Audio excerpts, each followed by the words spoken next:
উনিও আপেল খাচ্ছে, পাকা আপেল।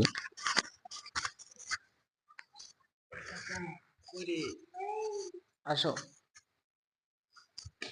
দেখেন একটা একটা করে পাড়া প্রতিবেশীকেও দিচ্ছে।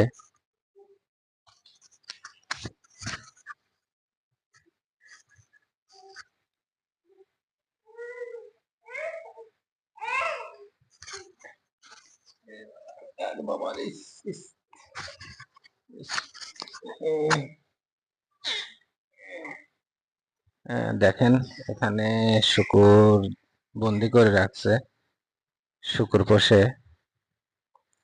দেখেন একটা ছোট্ট মালটা গাছে কত মালটা আসছে, দেখেন পাকা পাকা মালটা।